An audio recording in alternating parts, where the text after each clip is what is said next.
Bom, para quem não me conhece, oi, eu sou a Mariana, sou nova monitora de Anato, e hoje a gente vai falar um pouquinho sobre a relação entre o Covid-19 e o sistema digestório.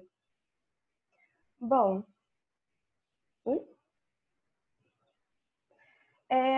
as funções do sistema digestório são a apreensão, a ingestão, a mastigação, a deglutição, a movimentação através da peristalse, a digestão através de processos químicos e mecânicos, e a absorção dos alimentos e a eliminação dos resíduos sobre a forma de fezes.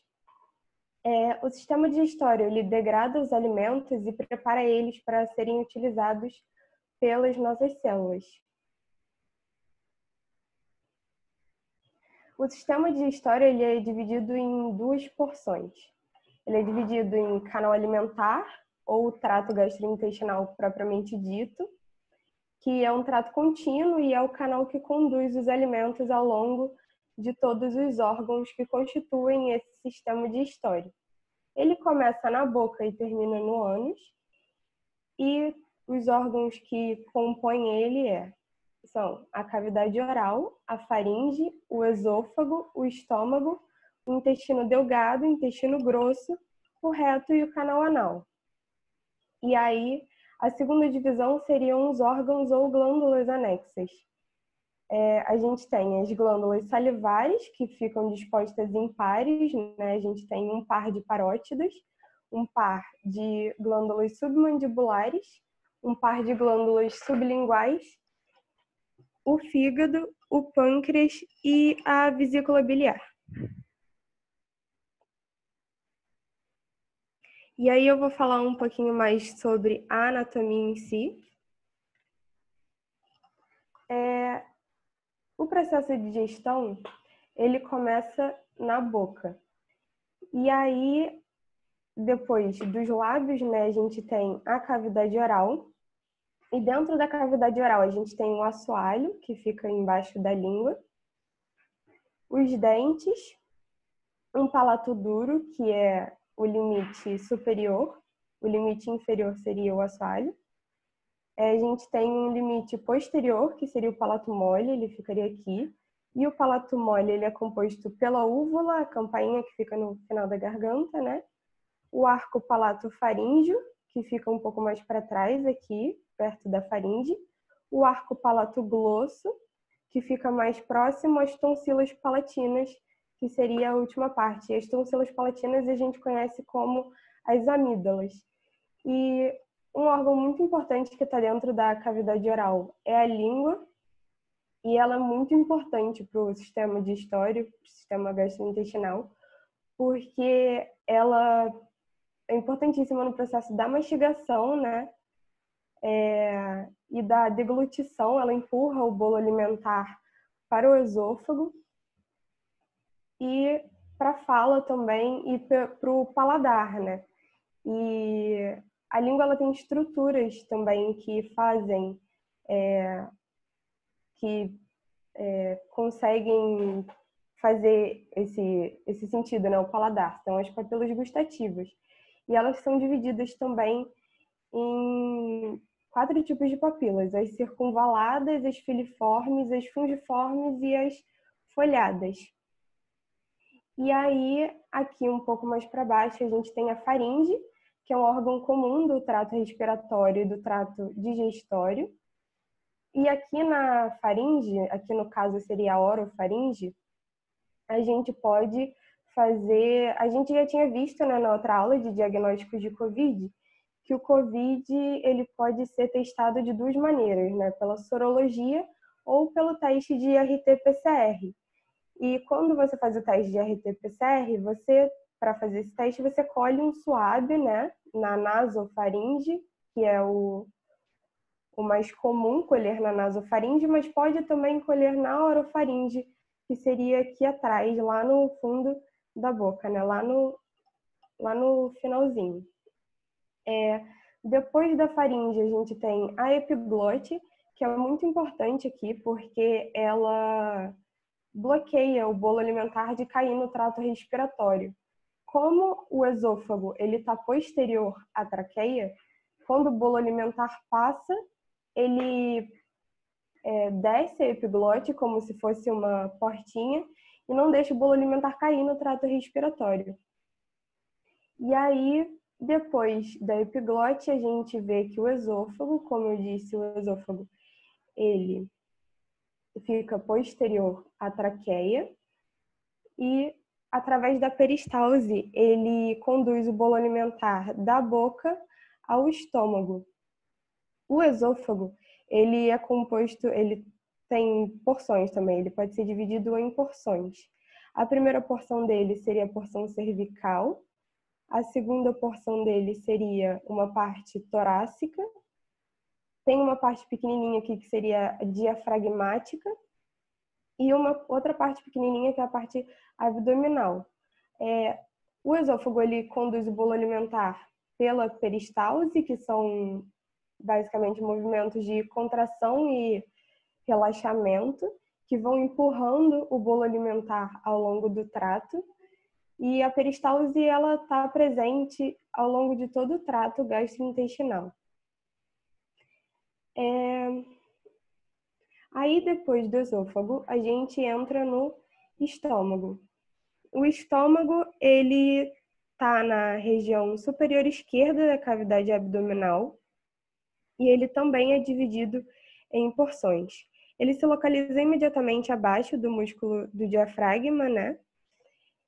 E ele é dividido em porção cárdia, que seria após o esôfago, e é aqui onde fica o esfíncter cárdio. Aqui está o fundo, que é essa dilatação, o corpo e a parte pilórica, que aqui a gente divide também em antropilórico e ósteo ou esfíncter pilórico, que controla a passagem do quimo, que é formado aqui dentro do estômago, para a primeira porção do intestino delgado, que é o duodeno. O estômago, ele tem uma curvatura maior e uma curvatura menor, e dentro dele a gente pode observar as pregas gástricas. Aqui dentro também fica o suco gástrico, que participa desse processo de digestão, né? Bom, depois do estômago, a gente entra na primeira porção do intestino delgado. O intestino delgado também é dividido em porções. Então, essa primeira porção após o estômago é o duodeno. E aqui no duodeno a gente encontra uma estrutura bem importante que se chama é onde é liberado os sucos pancreáticos e as enzimas do fígado, que seria a ampola hepatopancreática. E aí as outras porções do intestino delgado a gente chama de jejuno e de ilho. Olhando assim, se a gente dividir em quadrantes, o jejuno está após o duodeno, né? Ele fica no quadrante superior esquerdo, e a gente sabe que o ilho está localizado no quadrante inferior direito. No intestino delgado que ocorre a maior parte da digestão. E aí, depois do intestino delgado, a gente pode observar o intestino grosso. Do ilho, que é a última porção do intestino delgado, a gente entra aqui no seco, que é a primeira porção do intestino grosso. Aqui no intestino grosso é onde acontece a maior parte da absorção de água. Então, aqui a primeira porção seria o seco. Aqui embaixo, inferiormente, a gente tem o apêndice vermiforme, que é onde a gente conhece que dá aquela inflamação que a gente chama de apendicite. E o intestino grosso, ele pode ser dividido em cólons, né? As porções dele são chamadas de cólons. Aqui a primeira porção seria o cólon ascendente, aqui o transverso, o descendente e o sigmoide. Aqui seria o reto, canal anal e ânus. O intestino grosso, ele faz uma moldura aqui no intestino delgado, né, em sentido horário, e a cada volta dessa entre os cólons tem um nome também que a gente chama de flexuras.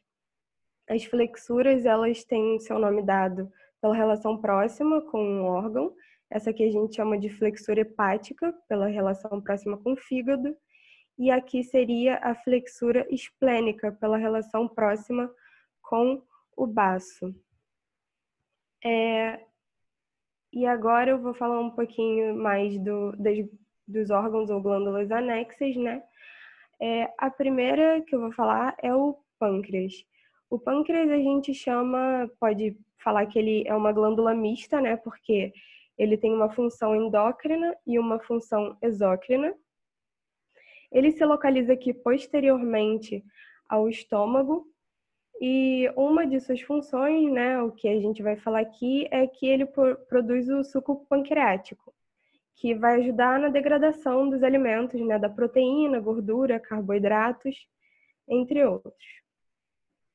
O fígado, ele fica aqui na parte superior direita do abdômen, abaixo do diafragma, e uma de suas funções, né, ele tem várias também, é a produção da bile. E aqui embaixo, bem abaixo do fígado, fica a vesícula biliar, que armazena a bile produzida pelo fígado. As glândulas salivares também, que eu tinha comentado antes, que ficam dispostas em pares. Essa grandona aqui seria a glândula parótida, né? Aqui está a submandibular e aqui estaria a sublingual. As glândulas salivares, elas produzem saliva, que começa aqui na boca a degradar o amido. E aí, como esses sucos pancreáticos e a bile chegam aqui para degradar o alimento, né? O que acontece é que o fígado ele é dividido em lobos, mas ele tem dois grandes lobos principais aqui, como a gente pode ver, né? Um direito e um esquerdo. E de cada lobo desse sai um ductozinho. Tem o ducto hepático direito e o ducto hepático esquerdo.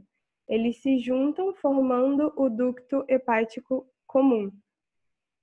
E aí esse ducto hepático comum, ele se junta com outro ductozinho que sai aqui da vesícula biliar, que é o ducto cístico, e eles formam outro ducto chamado ducto colédoco.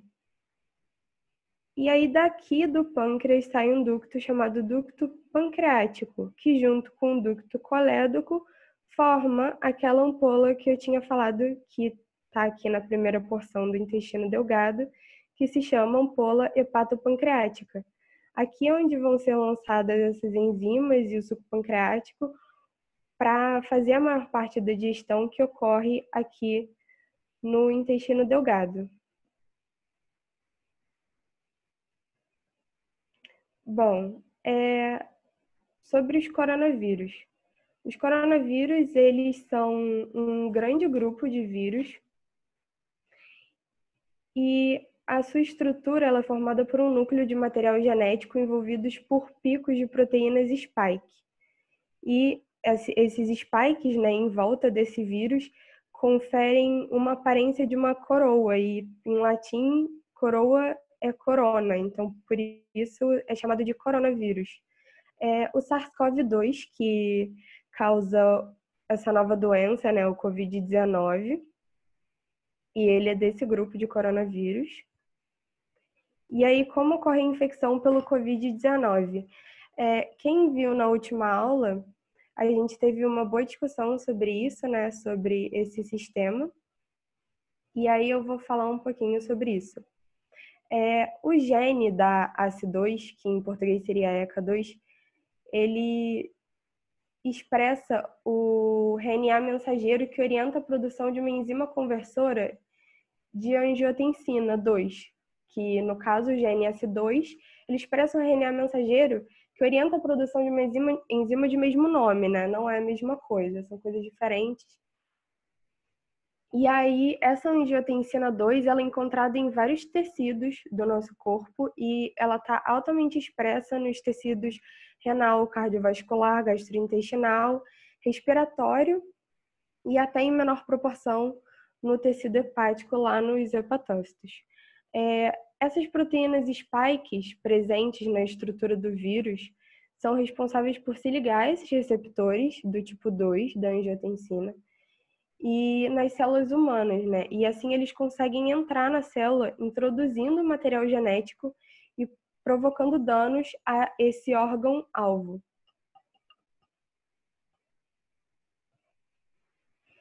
E aí, como o novo coronavírus é que ele se reproduz em imagens, né? Como eu já tinha dito, o coronavírus ele tem essas proteínas S, essas proteínas spike, que ficam em volta do vírus, e são essas proteínas S que vão se acoplar aos receptores de certas células, certos tecidos do nosso corpo, causando dano. Assim que essa proteína S ela se liga ao receptor do ACE2, ele libera o seu material genético dentro da célula.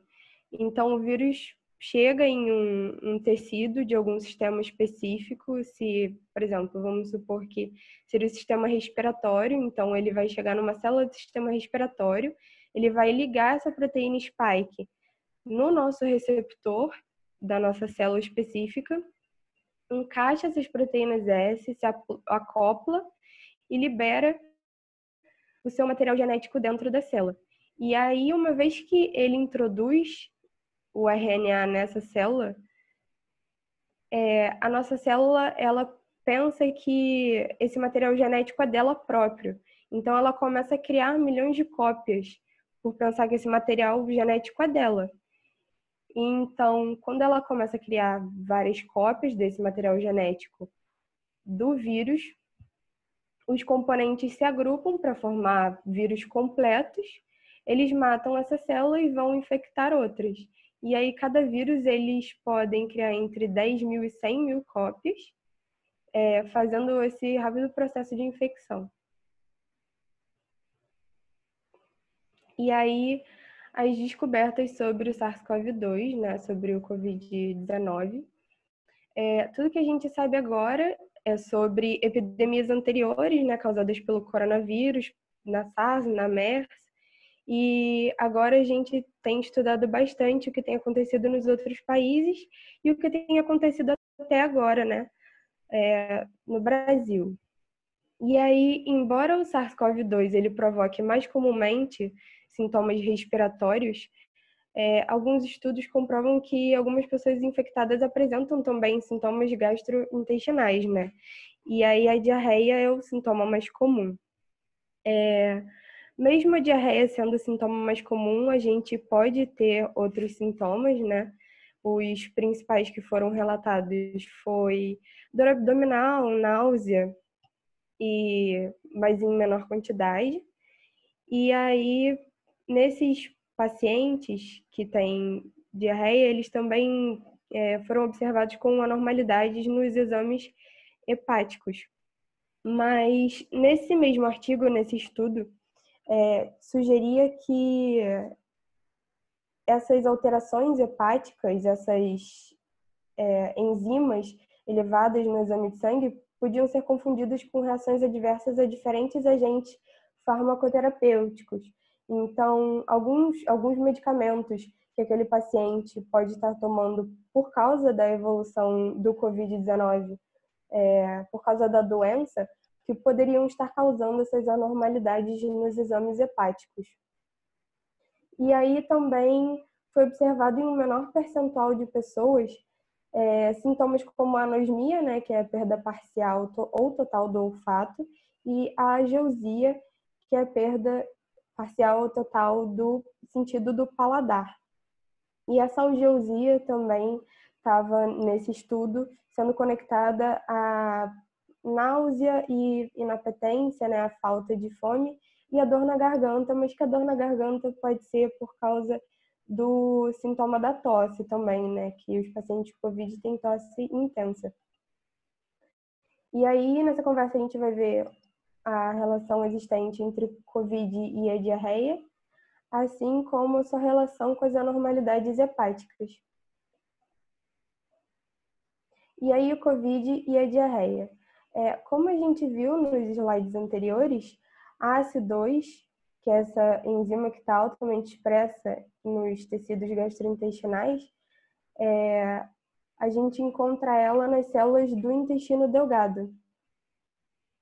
E aí, dessa forma, o SARS-CoV-2, né, como eu já tinha dito, ele usa a ACE2, que é esse receptor, como porta de entrada para infectar essas células do sistema gastrointestinal. E aí, no caso, ele está infectando as células do intestino delgado.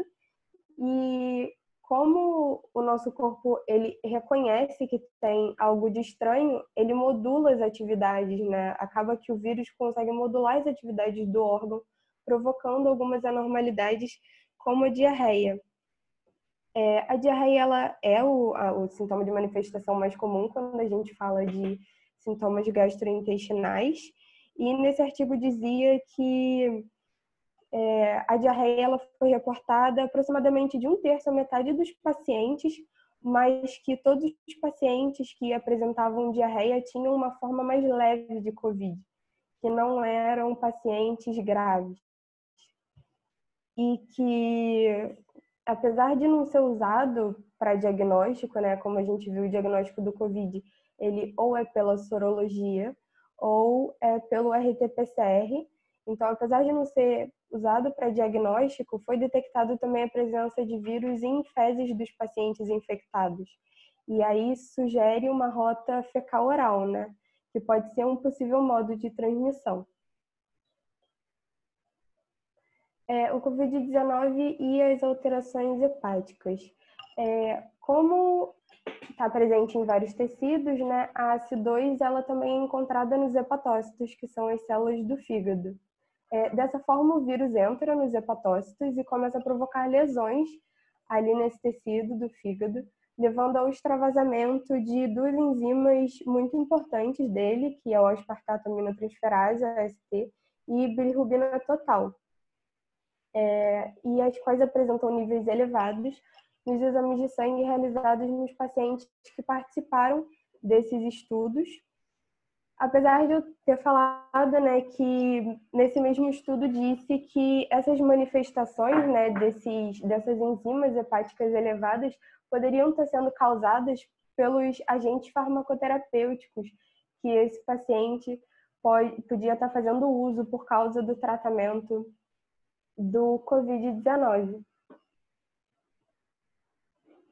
Obrigada. E aqui estão as referências.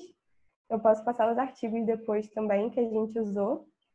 E eu esqueci de falar também que a anosmia e a ageusia, que eu tinha comentado como os sintomas, né, que estão relacionados com o Covid-19 também, a gente pesquisou bastante sobre isso, mas todos os artigos que a gente achou tinham dados e estudos com pacientes dizendo porcentagens de pacientes que apresentaram a ageusia e a anosmia, mas nenhum até agora conseguiu explicar o porquê dessa perda parcial do olfato e do paladar.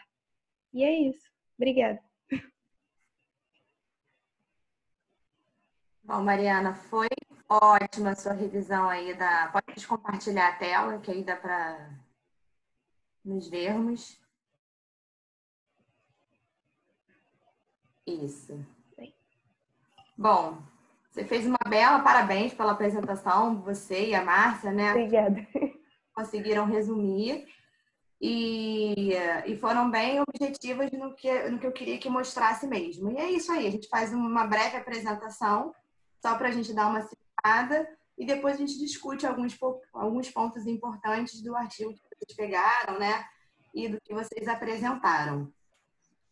Bom, antes da gente começar a discutir, em maio eu li uma coluna, não sei se vocês já ouviram falar da doutora Patrícia Rocco, ela é membro da Academia Nacional de Medicina, né, uma pneumologista bastante conceituada, e ela falou que o nome desse vírus não devia ser SARS-CoV-2, deveria ser MULTI-CoV-2, né, Síndrome da Disfunção Orgânica Múltipla. E aí a gente consegue entender um pouquinho do porquê que ela falou isso. Né? Por que o vírus chega na célula e ele consegue se espalhar de uma forma tão facilmente por quase todos os nossos órgãos? né? A gente lembra da aula passada que o endotélio, né, ele expressa muito essa ECA2. E a partir do endotélio a gente consegue ter uma disseminação muito ampla dele em todos os órgãos que tem o tal do receptor que vai acoplar, que você mostrou naquela imagem bem bacana, que tem aquela replicação toda do material viral na célula. Antes da gente falar um pouquinho sobre o vírus, né, só vou complementar um pouco da parte da anatomia que você falou, que foi muito bem colocada. Você fez uma revisão bonitinha lá do canal alimentar, das glândulas anexas. Né, só falar um pouquinho da função de cada uma dessas partes. Eu sei que não faz parte da anatomia, mas para a gente entender como que essa diarreia vai ocorrer, eu preciso entender um pouco da função de cada uma dessas porções, pelo menos das principais. Né? Então, como você mostrou, o canal alimentar, ele é um tubo, o nome diz, né? Canal alimentar, é o canal que vai conduzir o alimento, desde a ingestão até o momento da eliminação. Então, durante esse trajeto, a gente vai ter algumas porções que a gente vai trabalhar algumas funções que você mostrou no início do sistema digestório. Então, a gente trabalha tanto a digestão quanto a absorção de alimento ou de água, né, que você falou lá do intestino grosso. Então, algumas porções do nosso canal alimentar, elas estão relacionadas principalmente com a função de digestão, que são o estômago e o intestino, parte do intestino delgado, que é o duodeno. Então, nessas duas porções, no estômago e no duodeno, a gente vai encontrar principalmente a digestão ainda do alimento. Estômago, focando principalmente na digestão proteica, e o duodeno, focando lá na digestão de carboidrato e de lipídio. Haja vista que a gente tem lá a formação da ampolha hepatopancreática, que é resultado da junção do ducto colédoco com o ducto pancreático principal, né? Lembrando que o pâncreas tem outros ductos também, que são os pancreáticos acessórios, que levam algumas enzimas também pancreáticas para essa porção do duodeno e que vão auxiliar na digestão de carboidrato. O carboidrato começou lá na boca, como ela mostrou, a partir da saliva, que a gente vai encontrar também uma enzima que é a ptialina ou a amilase salivar. Então, o carboidrato começou digerido lá, finaliza o seu processo de digestão lá no duodeno. A gordura, ela é emulsificada, ou seja, ela é fracionada a partículas menores, também lá no duodeno, a partir da bile, que é produzida lá no fígado, armazenada na vesícula biliar. Então, tem a degradação daquela gordura ali também no duodeno, ou seja, digestão de lipídio, digestão de carboidrato. E aí, nas porções subsequentes, né, do intestino delgado, ou seja, jejum e ilho, eu vou ter principalmente o processo da absorção dos alimentos, o processo absortivo. Então, o processo da absorção, né, quando tem a passagem daqueles nutrientes em partículas monoméricas, né, partículas simples para o sangue, eu tenho caracterizado lá o processo da absorção e, consequentemente, a alimentação das minhas células, a alimentação dos meus tecidos. Eu só vou alimentar quando eu absorvo. E tudo que eu não consigo absorver, que passa para o intestino grosso, eu vou absorver a água, tudo aquilo não absorvível, por exemplo, fibra não é absorvível, passa para o intestino grosso, eu vou absorver a água, vou moldar as fezes e aí eu consigo eliminar. Por que eu estou falando isso? Porque alguns artigos mostram para a gente que em praticamente todo o epitélio do intestino delgado, né, ou seja, os enterócitos, né, que são intestino, então os enterócitos, as células do intestino delgado, elas apresentam, já foi visto, né, que elas apresentam aí receptores ECA2. Então, duodeno, jejum e ilho. E a partir do momento que o vírus se acopla, principalmente em jejum e ilho, que é onde eu vou ter também esses receptores, ele faz com que haja ali uma modificação da microbiota intestinal. E aí, alguns micro-organismos que seriam protetores para aquela microbiota, eles são perdidos em detrimento daqueles que fazem uma agressão àquela microbiota ali. E aí você gera um processo inflamatório no intestino. E isso pode levar a desencadear posteriormente num processo diarreico. Né? E associado a isso, né, na verdade, a ECA2 já foi vista uma alta expressão desses receptores ECA2 no intestino delgado. Associado a isso, a presença do vírus que já foi detectado nas fezes, eles hoje cogitam a hipótese, né, de ter uma observação maior a essa presença, por quê? já foi detectado o vírus 5 semanas depois do início dos sintomas, nas fezes de pacientes que foram infectados pelo Covid. Então, 5 semanas depois do primeiro sintoma foi detectado nas fezes. E, às vezes, aparece nas fezes e as partículas virais já foram eliminadas do sistema respiratório. Ela permanece ativa lá. Então, hoje, mais estudos estão sendo feitos para verificar a questão da infectividade desse vírus nas fezes e a questão também da viabilidade. Não se sabe se essa presença pode ou não contaminar indivíduos que venham a ter contato com aquelas fezes ali que fala, inclusive, nessa transmissão orofecal que você chegou a mencionar. Então, estão sendo feitos estudos para poder verificar essa questão de viabilidade e infectividade desse vírus, principalmente em pacientes assintomáticos. Né? Então, a gente vê que ele é um vírus nômade, né? Ele adora viajar pelo nosso corpo e vai infectando tudo, e a gente não sabe o que ele vai fazer porque é uma doença muito nova. Ainda lá no intestino delgado, quando tem esse desbalanço da microbiota intestinal, foi visto também que alguns pacientes eles têm uma diminuição na absorção do triptofano, que, como eu falei, né, a absorção vai acontecer onde? Jejum e ilho. Triptofano é um aminoácido, então quando as proteínas são digeridas, são fracionadas, as menores partículas delas são os aminoácidos, e é justamente o que a gente vai absorver lá no intestino. E quando eu tenho redução dessa absorção do triptofano, né, eu também favoreço a um maior desequilíbrio aí existente nessa microflora intestinal, nessa microbiota intestinal.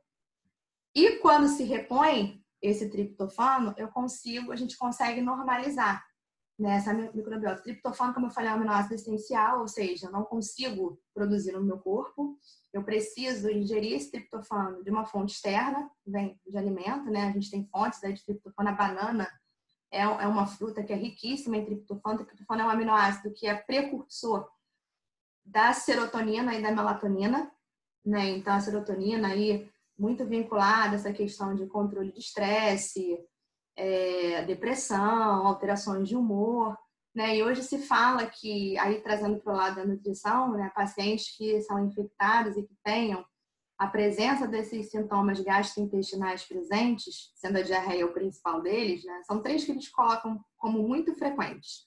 É a diarreia, a anorexia e a náusea. São os 3 sintomas mais prevalentes quando esses sintomas gastrointestinais aparecem.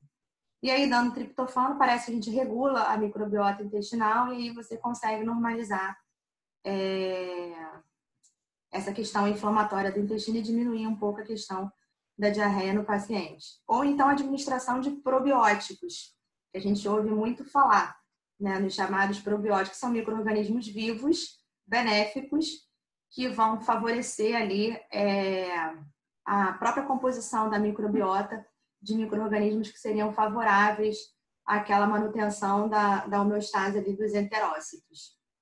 Todo mundo sabe, leite fermentado, iogurte, né, que são ricos em lactobacilos vivos, ajudam bastante, mas é claro que um paciente com diarreia, a gente não vai dar nenhum derivado lácteo, né, para o paciente, porque quando tem diarreia, a lactase é a primeira enzima que some dali da superfície do enterócito. A gente não consegue absorver nada que tenha lactose.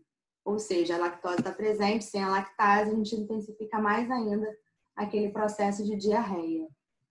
Né? Então, esses são alguns pontos que a gente precisa olhar com um pouco mais de cuidado, porque a diarreia não é prevalente em todos os pacientes. Né? Como você falou, cerca de 1/3 dos que são internados apresentam essa diarreia e sintomas mais leves da doença. Também não se sabe por que isso acontece. Né? E, sei lá, 8-13% dos pacientes que internam apresentam aí essa diarreia. Quanto à ageusia, eu não vi nada que possa levar a essa perda de paladar, né, do paciente infectado pelo Covid. Mas a anosmia, que é a perda do olfato e paladar são 2 sentidos muito necessários quando a gente vai se alimentar. Né? Então, quando a gente tem aquela sensação de inapetência, né, náusea, então isso colabora para a gente não se alimentar, vai colaborar para a anorexia, vai colaborar para a piora dos sintomas. Mas na anosmia, né, acho que vocês vão lembrar lá do primeiro encontro que a gente teve, os meninos mostraram que existem alguns receptores olfatórios localizados lá no teto da cavidade nasal. E parece que o vírus, ele infecta, ele consegue atingir, né, o nervo olfatório e com isso você tem uma perda desse olfato por um tempo. Aí não se sabe se é por um tempo ou se pode ficar definitivamente sem o olfato. Aí uma doença nova a gente não sabe.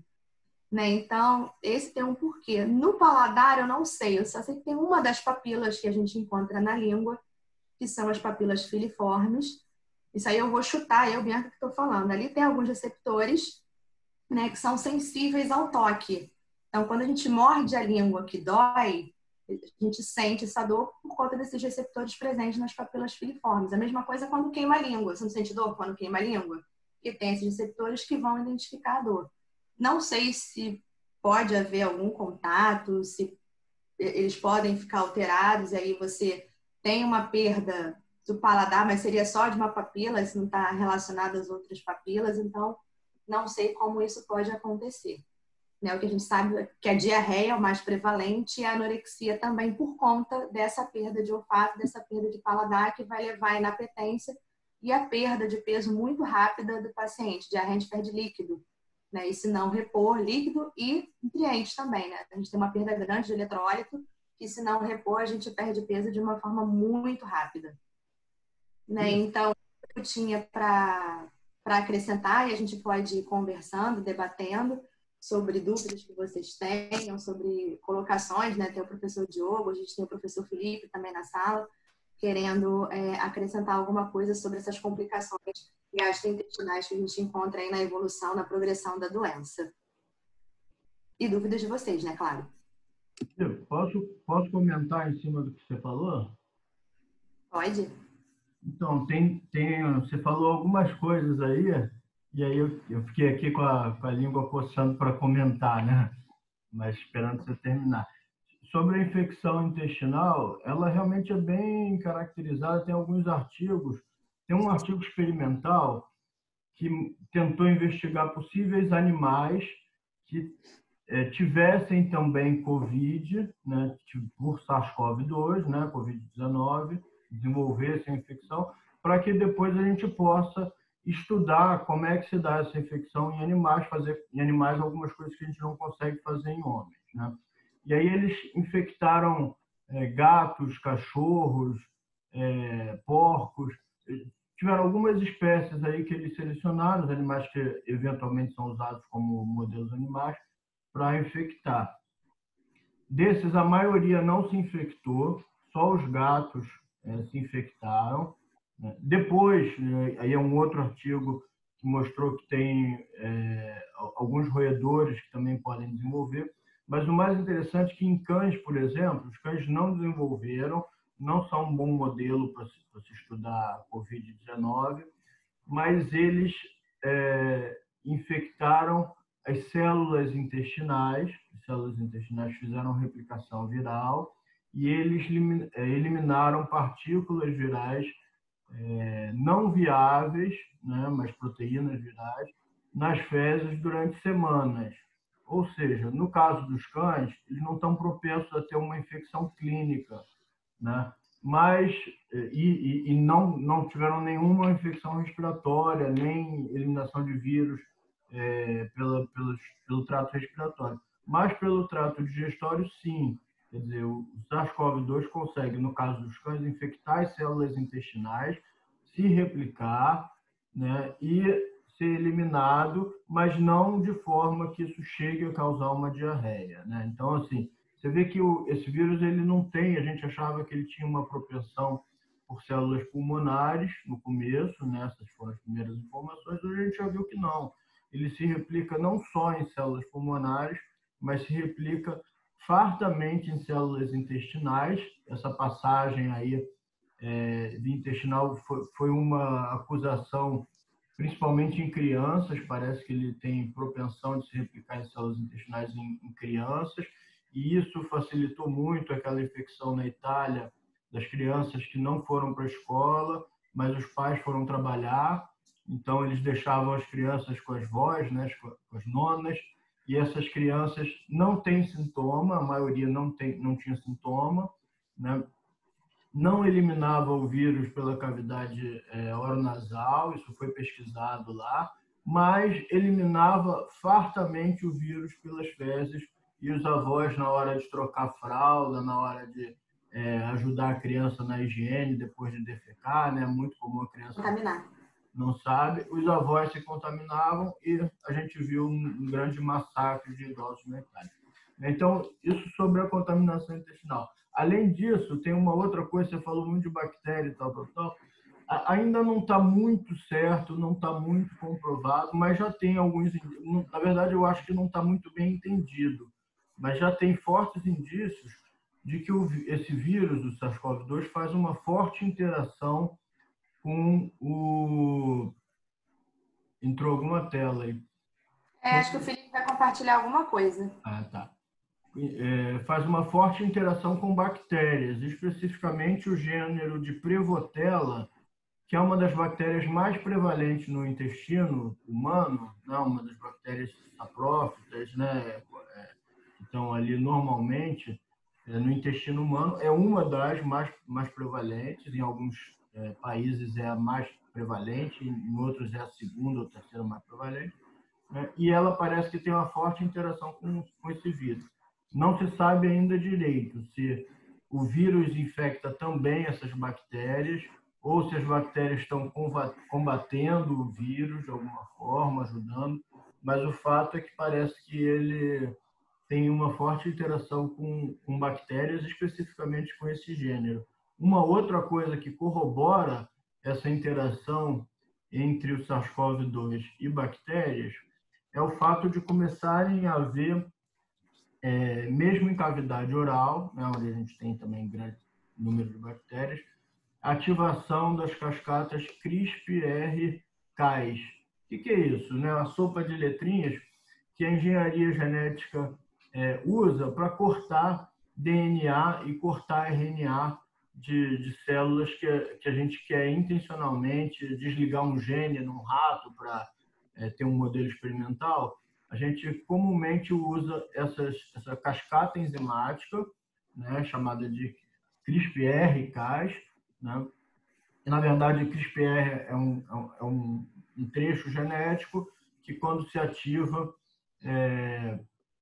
libera uma cascata enzimática que determina ali um combate, ali, um corte ao material genético. Só que isso que a gente usa em biologia molecular na última década, né, uma coisa recente, as bactérias, isso veio de bactérias, são as bactérias que têm a capacidade natural de ativar isso exatamente para combater vírus. Então, existem muitos vírus que infectam bactérias e, obviamente, também causam mal a esses organismos, e as bactérias desenvolveram, ao longo de milhares e milhares, né, e milhões de anos de evolução, um mecanismo de defesa contra vírus baseado nesse sistema CRISPR-Cas, que, pelo visto, está aumentado em pacientes com Covid-19. Esse mecanismo não é um mecanismo de mamíferos, nós não temos nas nossas células esse mecanismo, só as bactérias têm, e parece que, então, tem alguma relação aí, possivelmente os vírus SARS-CoV-2 estão infectando também bactérias do nosso trato digestivo e elas estão tentando se defender, né? Isso é importante, primeiro, para a gente entender o vírus. Talvez a gente possa usar bactérias a nosso favor, né, no combate ao Covid-19, no combate à doença, ou aumentando a flora bacteriana, ou alterando a nossa flora bacteriana para mais e melhor, ou, eventualmente, se a gente vê que as bactérias estão sendo usadas como estratégias, diminuindo a flora bacteriana, com um simples antibiótico, por exemplo, né? Mas, é claro, isso muito incipiente ainda, né? E, por outro lado, isso tem sido usado também como diagnóstico. Então, pessoas que estão com maior expressão de CRISPR em lavados de cavidade oral, em material coletado de cavidade oral e nasal, e até em máscaras. Existem agora, estão sendo lançadas algumas máscaras de proteção que já têm marcadores de CRISPR. Quando aquilo ali está aumentado, quando você está com maior atividade de CRISPR, significa que as bactérias da sua cavidade oral estão sendo invadidas por vírus e estão combatendo esse vírus. Ou seja, você tem que procurar se você não está com Covid. Então, está sendo usado também como método diagnóstico importante. Ah. E custo-benefício dessas máscaras deve ser caríssima, né? Essas máscaras, pelo que eu sei, foram lançadas como protótipo, não foram lançadas comercialmente, né? É claro que são máscaras caras, não vai ser assim, se para a gente, né, para a realidade brasileira, estamos falando aqui de uma realidade nacional, para muitas pessoas, comprar uma máscara de pano de R$10, sobretudo uma não, né, porque tem que ter duas por pessoa, né, e tal, né, num momento de crise econômica grave, onde muitas pessoas perderam os empregos, às vezes esses R$20 já fazem falta, né? Essa máscara certamente não vai ser R$20, ela vai ser mais cara e descartável. Então, não sei se vai ser uma solução viável essa máscara do ponto de vista econômico, mas do ponto de vista científico ela é muito interessante. Eu acho que mais do que máscaras, de repente você pode usar a coleta e análise de CRISPR como exame. É um exame rápido, né? E isso é extremamente interessante, a gente ter exames rápidos para detecção do Covid, ou pelo menos para suspeição do Covid. E os exames rápidos que a gente tem hoje, né? A gente já falou de exames em outras aulas, os exames sorológicos, que são excelentes se funcionassem.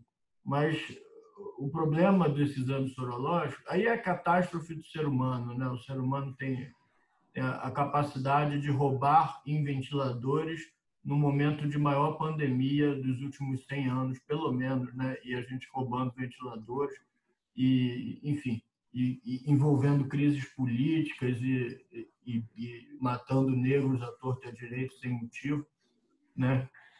Um cara indefeso. Enfim, então tem essas catástrofes do ser humano. Uma das catástrofes do ser humano, voltando para os exames, é o fato de a Anvisa ter liberado à torto e à direito esses exames rápidos no Brasil. Acho até que com boa intenção, né, de aumentar a oferta de exames no Brasil, que a gente precisa.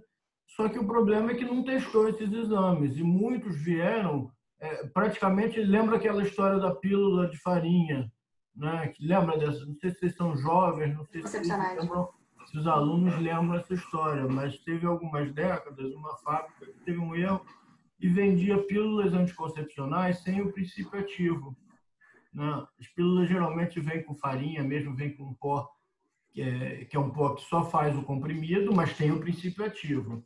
E essa fábrica vendeu só o pó, sem o princípio ativo, centenas, né, de mulheres engravidaram tomando pílula anticoncepcional. Isso, obviamente, virou um problema jurídico sério. E social também, né, porque eram mulheres que não queriam engravidar e acabaram engravidando. Então, esses exames parece que vieram assim, parece que vieram com pílula de farinha, com farinha em vez de anticorpos ali, porque você tem alguns exames com 80% de falso negativo. Quer dizer, você tem Covid e só em 20% das pessoas que têm Covid aquilo vai dar positivo. Isso é absolutamente inaceitável, mostra que não foi testado e foi aprovado à torta e à direito esse exame, e aí você não sabe. E o pior não é isso. O pior é que até hoje a Anvisa não voltou atrás. Ela poderia ter falado assim, não, eu liberei porque é um momento de pandemia e todo mundo que apresentou dados eu liberei, o Brasil precisava. Ok, tudo bem.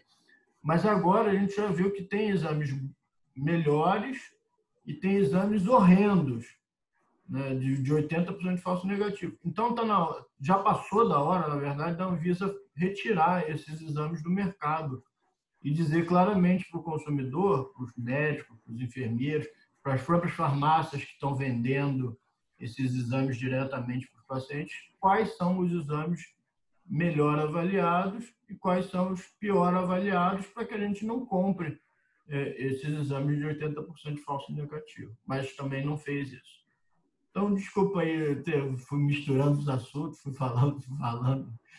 Não, desculpa nada, acrescentou, poxa, tem nada que desculpar. E talvez mais para frente, ninguém sabe, aí com o avançar dos estudos, o exame de fezes possa também até entrar como um método também de diagnóstico e controle da doença, né? Ninguém sabe, está estudando para ver essa questão também da viabilidade, e é um exame barato, né? Que as pessoas podem, se for comparar com o exame, o PCR, ele vai ser barato, né? Para a nossa realidade, não vai ser tão caro. Mas aí, no caso do exame de fezes, eu acho que o ideal seria fazer o PCR das fezes. Isso tem sido feito principalmente em crianças.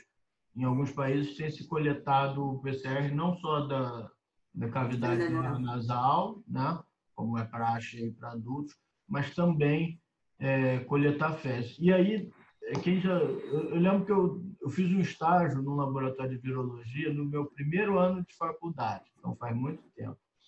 E eu trabalhava com vírus, eu sou veterinário, a gente trabalhava com vírus entéricos.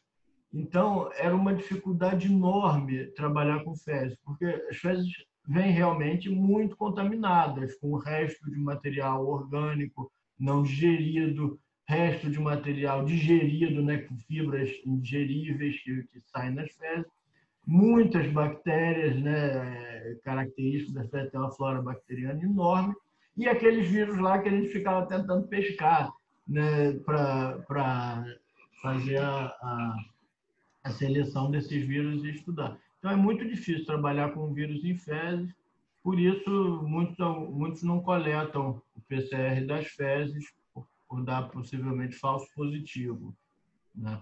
Mas em alguns países tem se coletado, principalmente em crianças, né?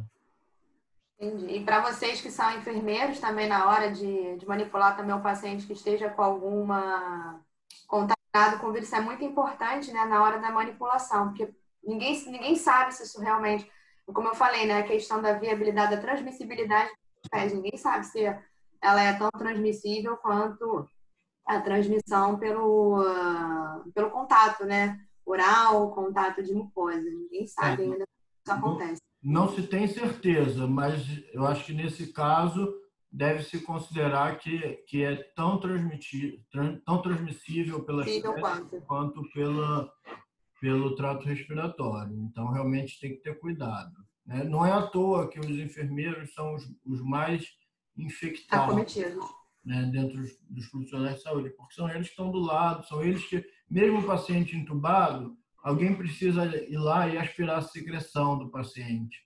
Alguém precisa ir lá e fazer a higiene, porque ele defeca, né? E quem faz isso são os enfermeiros, não são os médicos. E técnico, né, de enfermagem também, que são... Quando eu estou falando enfermeiro aí, estou abrangendo porque... A equipe. E também, assim, né, em alguns países você não tem a figura do técnico nem do auxiliar. O enfermeiro é que faz mesmo isso. No Brasil é que a gente ainda tem, né? Tem em outros países também, mas no Brasil a gente tem essa figura até hierárquica, né? Talvez entre enfermeiros, técnicos e os quase extintos auxiliares de enfermagem. Mas em outros países não. Então é o enfermeiro que realmente faz essa limpeza, ajuda na limpeza aí quando o paciente não pode se limpar. Uma outra coisa, só para terminar, você falou da anosmia. Olha, os receptores que estão ali na cavidade nasal, eles são quase iguais a neurônios, né? Eles são praticamente neurônios modificados. A gente tem umas células que a gente não chama de neurônios, que chama de receptores, e do lado a gente já tem neurônios, mas o acesso ali é muito, muito próximo. Então, esses vírus que estão na cavidade nasal, fica no teto da cavidade nasal, na porção mais superior da cavidade nasal, a gente já viu, isso já está mostrado, que eles invadem neurônios também. Ele não é só um vírus que invade células pulmonares, ele também invade células intestinais, também invade células endoteliais e também invade neurônios. Então, parece que esse vírus... Parece não, já foi mostrado que esse vírus invade os neurônios aí que estão presentes no nervo olfatório, né, o primeiro par do nervo craniano, e impedem a transmissão neural ou dificultam, né, impedem parcialmente a transmissão neural sobre o olfato. O nosso paladar, ele é essencialmente rudimentar. Isso que a gente sente quando a gente come uma comida gostosa, e falando que gostoso. A Bianca pode falar um pouco mais disso, isso em nutrição também estuda, né? O paladar tem essencialmente a capacidade de sentir salgado, doce, amargo, mas Cada porção da língua tem uma função dessa. tem uma função, mas ele não sente as nuances de doces, as nuances de salgados, né?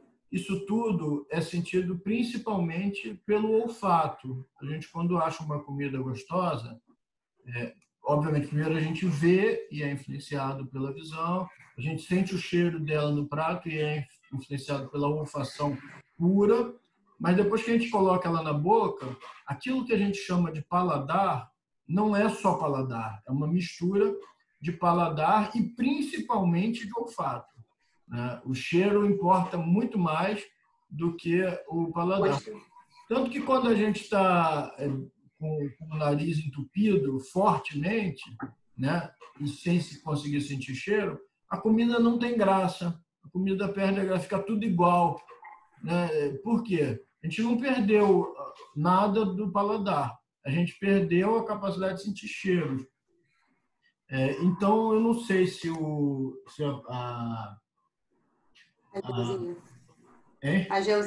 a geosia, ela é por infecção viral direta nesses receptores da língua, que também tem receptores, como a Bianca falou, que são ligados a neurônios também, que levam a informação sensorial para o sistema nervoso central, né? Ou se só os neurônios do nervo olfatório é que são atacados, isso já é suficiente para a gente relatar não só falta de olfato, como também falta de paladar, né? Porque a gente fica sem olfato, fica sem paladar junto, como a gente vê quando está gripado. E, consequentemente, sem vontade de comer, que acarreta a anorexia, né? Um ponto levando ao outro, só para o estado nutricional do paciente. A anorexia, aí tem que olhar paciente a paciente, né? Porque, assim, é claro que quando você fica sem olfato, sem paladar, seu apetite diminui. Isso para todos, não só homens, mas também para todos os animais, né? Mas a gente tem que ver que muitos desses pacientes com Covid-19 que estão com apatia, que estão com falta de paladar, né? Eles estão também febris, eles estão infectados. Quem já teve infectado sabe que não é uma coisa, não é só o paladar. Mesmo aqueles que estão infectados, mas não perderam o paladar, também têm inapetência.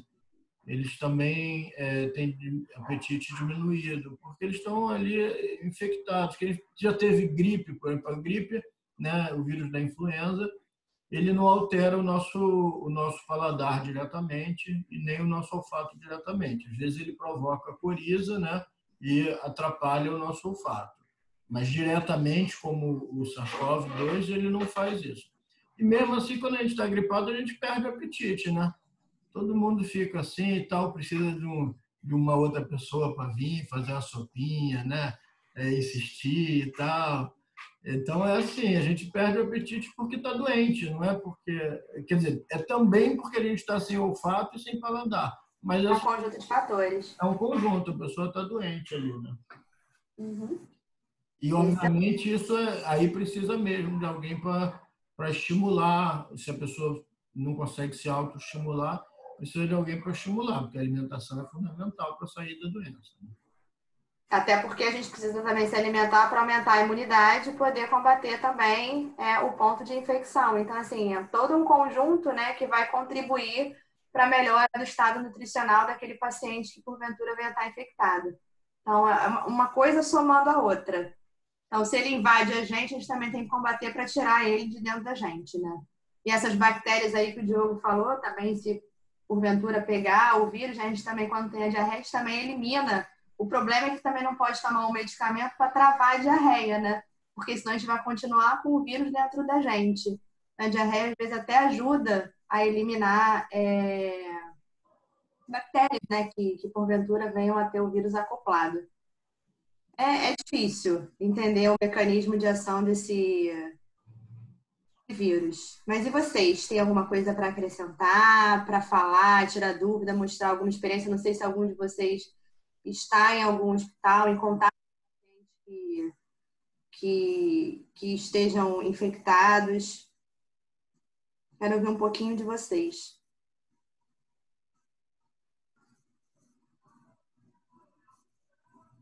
Não?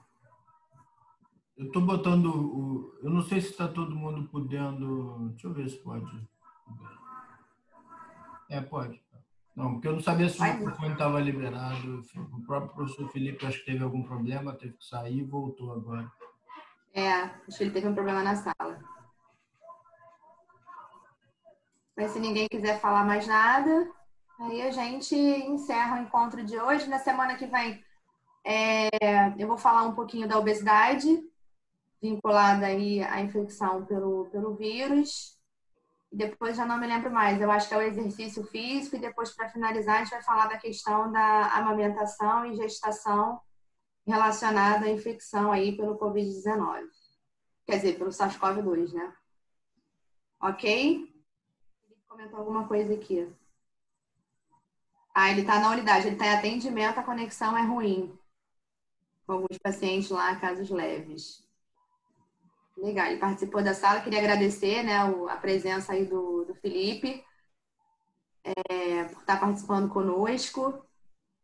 Né, e depois, quem sabe, ele pode até dividir um pouco da experiência dele, né, nessa unidade de atendimento com os pacientes com sintomas leves, né, do que ele viu lá, como é que é o andamento da unidade.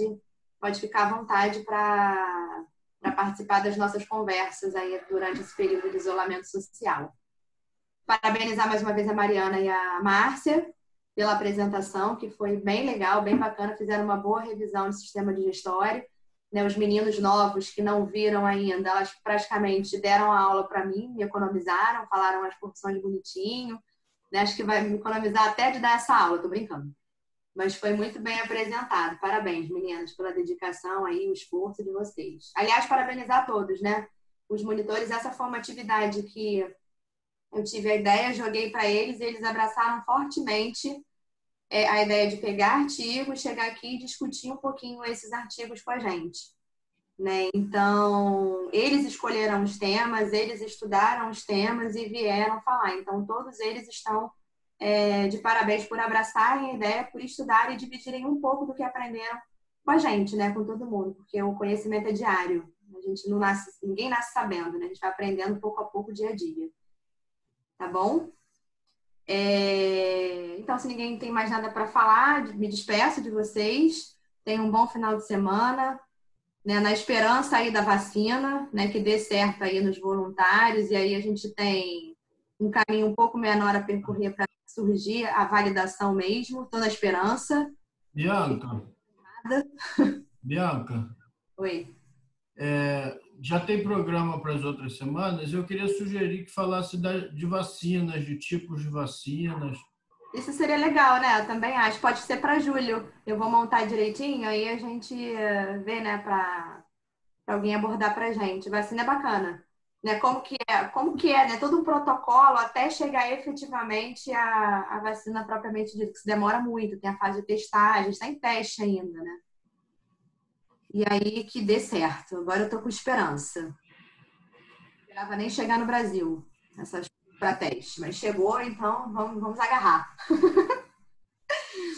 Beleza, então, meninas, um bom final de semana para vocês, um bom dia. E não esqueçam, na semana que vem, quinta-feira, a gente tem o nosso encontro de manhã e à tarde, esse do SUS, que eu acho que vai ser muito legal se todos participarem, né? Eu acho que o Temporão vai acrescentar, vocês são a linha de frente do SUS. O SUS, a base do SUS, praticamente, é a enfermagem. Então, conto com a participação de vocês nessa palestra. Vou colocar lá no nosso Insta, no feed, para ninguém esquecer. Né, ficar gravadinho. Quem ainda não segue a gente é _DanoERG, tudo junto, né? Dano Erg junto. E a gente vai atualizando sempre pontos que englobam todas as áreas da saúde, né? Como eu falei, como o Instagram é do departamento, a gente publica coisas relacionadas à enfermagem, à medicina, à nutrição, à educação física, né, todos os cursos da área da saúde oferecidos pela UERJ. Tá? Então, não vai ser específico para um determinado curso, é para todo mundo. Tá bom? Então, obrigada, Diogo, Felipe, pela participação. Sempre acrescentando, sempre bom. Tá? E um bom dia para vocês, um bom final de semana. Até semana que vem. Tchau, tchau, bom dia.